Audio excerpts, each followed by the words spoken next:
Cassidy and Hammy and Crystal, the Board Game Blitzers, we're showing your favorite games.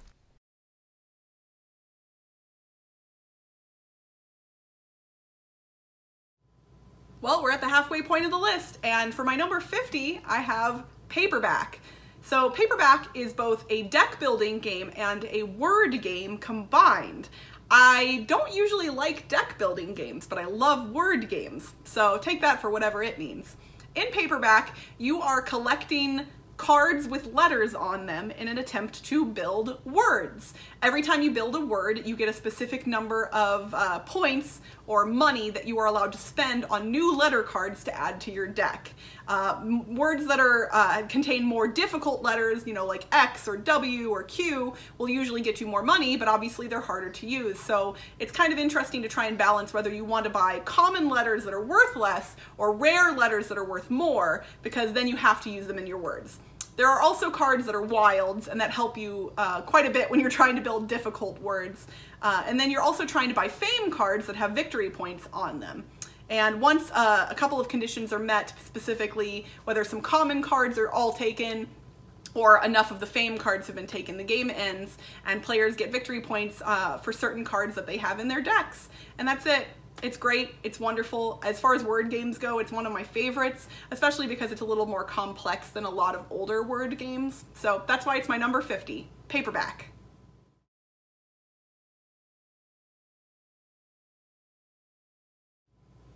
My number 49 is Rhino Hero Super Battle.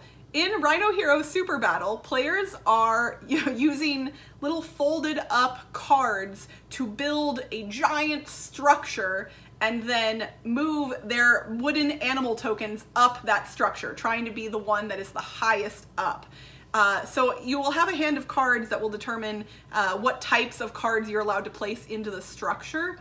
And you sometimes have to hang little cardboard monkeys from the structure. And it is so silly, but it is way fun. This game looks like it's made for children. I've never actually played it with kids. I've only played it with adults, and I've had a blast every time I've played this one. There's also a smaller box version of it that's just called Rhino Hero, where you're building a single structure out of cards, like a one tower. But Rhino Hero Super Battle has you building a giant, sprawling, multi-level structure with lots of different towers. And while Rhino Hero is fun, Rhino Hero Super Battle certainly takes it to a new level, and it's way, way, way more exciting. So that is why it is my number 49, Rhino Hero Super Battle.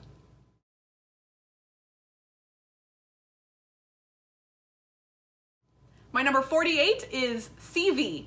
In CV, you are kind of just living a life. If you played the game of life as a kid, this is a more gamery version of that.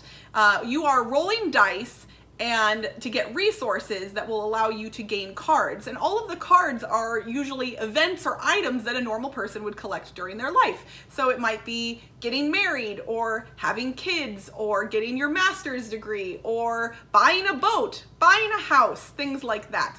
And you put the cards in front of you, and you gain points based on collecting sets of specific types of cards. And some of the cards just have natively have victory points on them as well. But it's neat because every time I play this game, we inevitably make up stories about how our lives are going. In one game that I played not too long ago, the very first card I got was marriage, and so I was like, oh, I haven't accomplished anything else in my life, but I got married, and everyone laughed. And then in my next round, I rolled dice and got something called misfortune, which means that I had to lose a card, and since I only had one in front of me, I lost my marriage card. But then that round I also got my master's degree, so I made a joke. I was like, oh no, I focused so much on my master's degree that my marriage fell apart. And it was really, really funny, and it helped mitigate what would have been potentially a bummer of a moment in a game. The dice do have some ways to mitigate them, because you have resources that you collect that help add to the dice that you're rolling, and you can also roll more dice if you collect specific items. So there is luck involved, but not too much. There's ways to mitigate it. So that's why this game is so high on my list. It's my number 48, CV.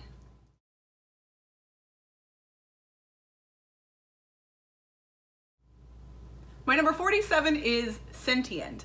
In Sentient, you are trying to acquire bots to program into your factory, but as you plug those bots into your factory, they will change how the programming of your factory works. So your factory will have 5 dice sitting on it that you rolled at the beginning of the round with specific numbers listed on them. But every time you plug a bot into your network in a specific spot, it will change the faces of the dice on either side of it potentially.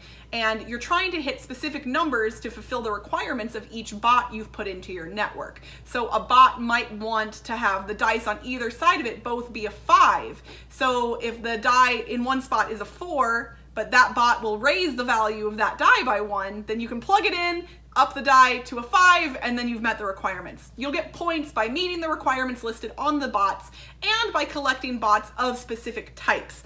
There's some area control in that when you're collecting bots, you're putting little meeples over to where the bots were, and by having majority in specific areas, you'll get to collect little cardboard tokens that will help you score more for sets of bots at the end of the game. Honestly, the theme is pretty weak here, but the mechanics are really strong. The game can be a little bit mathy, but not in a difficult way. The artwork is gorgeous, and I really like this one a lot, so that's why it's my number 47, Sentient.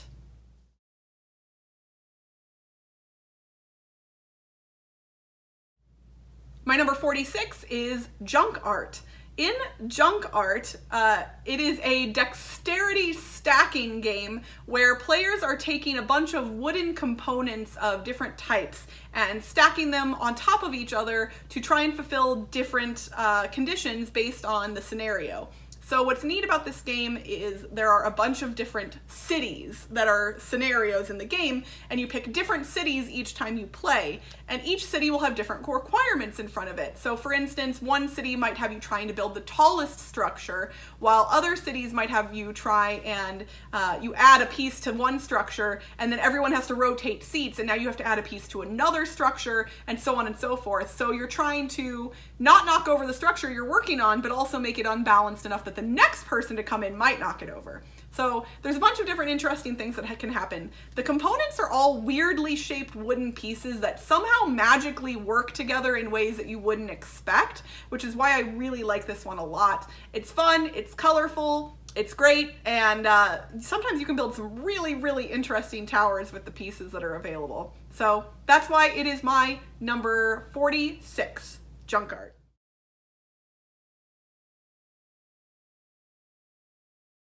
My number 45 is Pandemic Legacy Season 1.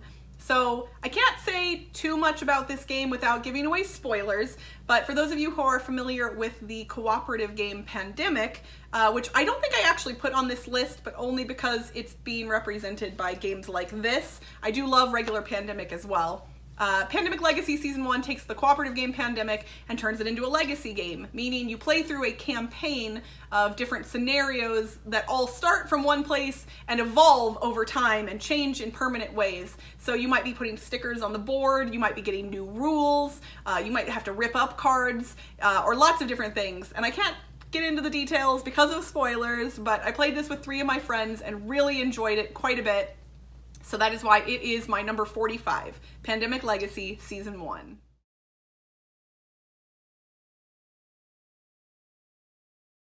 My number 44 is Ethnos. In Ethnos, players are playing bands of creatures on cards to try and gain majority in different areas of the map to earn victory points. What's cool about this game is when you play a band of cards, every single card that's left in your hand gets discarded to the table for other players to potentially draw from. So each round you either draw a card or play a band, and that's it. The bands of cards can be made up of all creatures of one type or all of one color of different creatures. And whichever card you choose to be the leader of a band, you get to do that band's or that creature's special ability. And there's a lot of different special abilities. In fact, of all of the different creature factions that are available, you only play with a certain number of them in each game. So every game is different based on which of those get selected at the beginning of the game. It's really mostly area control. You're adding tokens to the map to try and gain majority, to gain victory points, but the bands that you play give you victory points as well. So even if you don't have majority on the map, you can earn points in other ways too. The turns move lightning fast, and it's just really great. The artwork and the pieces don't really mesh well. It's kind of weird looking, and so a lot of people kind of said some stuff about this when it came out, about like, there's, you know, it doesn't really make sense the way it looks based on the way it plays, but the gameplay is great and I like it quite a bit. So that is why it is my number 44, Ethnos.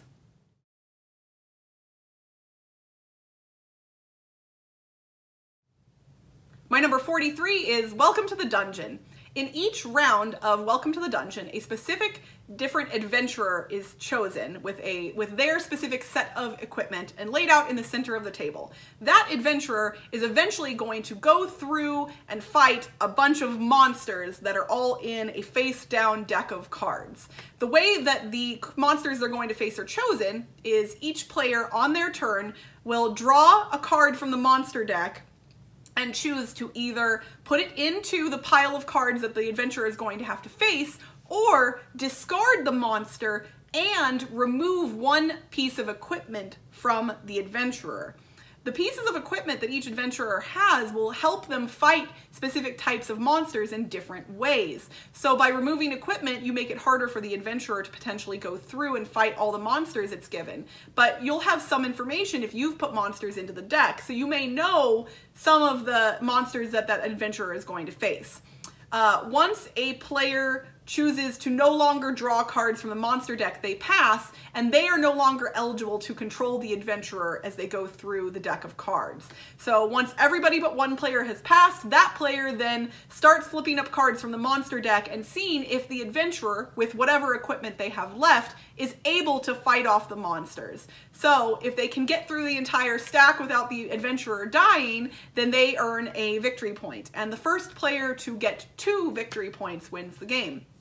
Players can also be eliminated by going through and failing to fight all of the monsters, but you have to fail twice to get eliminated. So while there is player elimination in this game, usually you're not eliminated too early.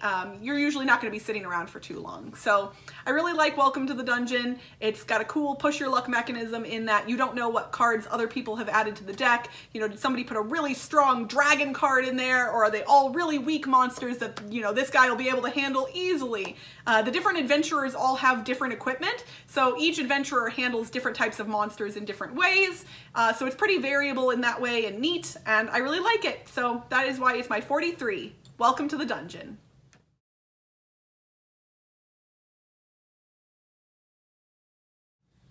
My number 42 is Starving Artists.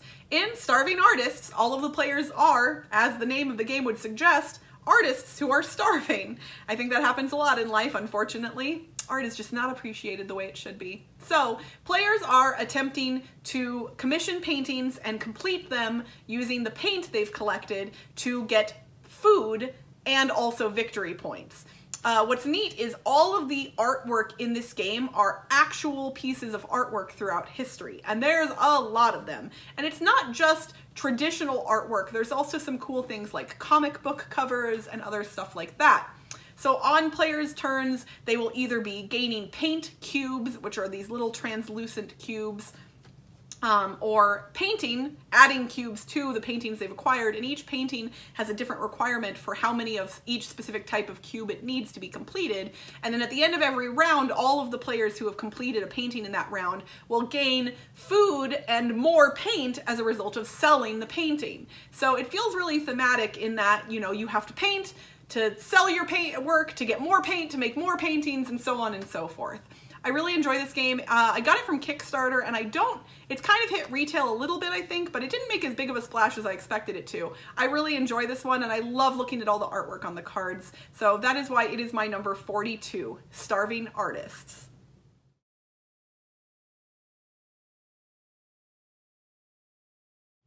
My number 41 is Dinosaur Island. While it isn't licensed as Jurassic Park the board game, this game basically is Jurassic Park the board game. You are building a dinosaur park, and people are coming in, and they're having lots of fun, and occasionally they're getting eaten by dinosaurs, but you know, that's just a hazard that you take on when you walk into a park filled with dinosaurs, I guess. This game is really, really awesome. I actually don't own it yet, but I will soon because I got in on the second Kickstarter for this one. It's really fun to play. The dinosaur meeple meeples. The plastic pink pieces are great. I love the kind of 80s, 90s, like neon aesthetic that the game has, and the gameplay is great too. All of the rounds go off in a number of different phases, and players do different things during different phases, but the gameplay moves pretty quickly, and you're acquiring buildings and new dinosaurs to add to your park, and you're rearranging them, trying to make sure that you've got them fit in the best way, and that you've got your excitement level up really high, but your threat level trying to keep that low, or at least making sure that you have enough security to deal with your threat level if it gets too high, because that's when people get eaten.